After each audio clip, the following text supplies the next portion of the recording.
Premier rendez-vous qui est important, on le sait, c'est ce que j'appelle souvent le permis d'arbitrer, les fameux tests physiques, avec les 3 tests que vous connaissez évidemment par cœur, c'est-à-dire le CODA, le test de vitesse sur 20 mètres et puis évidemment l'ariette.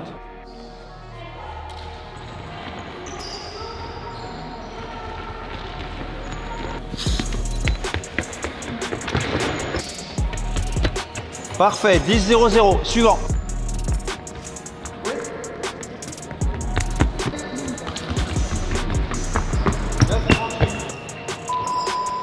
Nous sommes à Clairefontaine pour le stage de rentrée des arbitres futsal catégorie 1 et 2. C'est un rendez-vous important, d'autant plus que le championnat s'est terminé au mois de juin. Donc c'est 4 mois sans compétition, les arbitres ont hâte de reprendre et le stage c'est un peu voilà, le rassemblement juste avant la reprise des compétitions qui aura lieu le 12 octobre.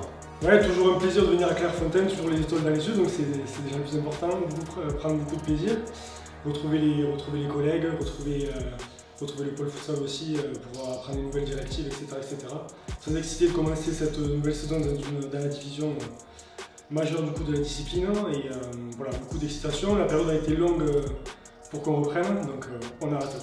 Déjà, on est super content de retrouver tous les arbitres parce qu'on s'est quitté depuis la fin de saison et ça fait un petit moment qu'on s'est pas vu. Donc là, le plaisir d'abord de se retrouver et puis l'excitation d'avoir le briefing de début de saison, voir quelles sont les dernières directives, valider les tests physiques qui sont le permis d'arbitrer. Et donc voilà, très ravi que la saison commence. Les temps forts de la première journée, alors on a démarré par un bilan en fait de la saison 2023-2024, des choses qui se sont bien passées, des axes d'amélioration également. Puis on a parlé donc des grandes orientations pour l'année, la saison 2024-2025.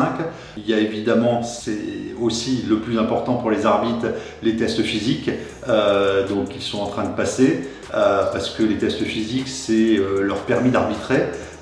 S'ils les réussissent, ils seront désignés dès le 12 octobre.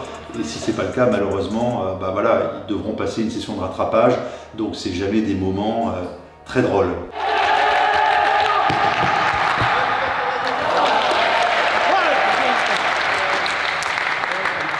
Les tests physiques d'entrée, dans la première journée, donc c'est déjà, au moins ça sera passé. Une fois que ça s'est validé, on sait qu'on va pouvoir arbitrer et commencer la saison. Après le stage, toujours un grand plaisir, on se remémore un peu les consignes, les lois du jeu, etc.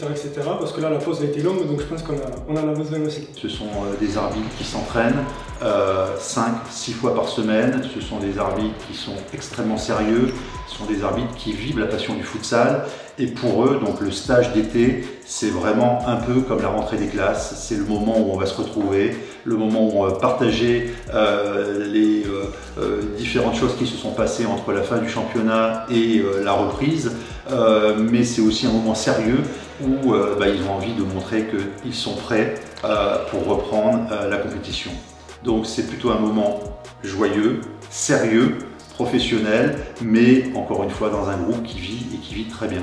Après à débuter cette saison, ça fait de longs mois maintenant, de longues semaines qu'on se prépare physiquement déjà pour valider les tests et aussi qu'on travaille après pour être le plus performant sur les matchs. Là aujourd'hui on va venir perfectionner, pendant ce stage, perfectionner les lois du jeu, perfectionner notre approche aussi vis-à-vis des équipes et vis-à-vis des matchs. Et voilà, après il n'y a plus qu'à quoi. Prêt et impatient surtout parce que depuis la fin de saison, l'attente a été un peu longue. On est vachement content de la promotion avec Rémi. Et donc là, on se sent prêt, on attend les dernières consignes et on a hâte que ça commence. On a un groupe d'arbitres fédéraux de 39 arbitres.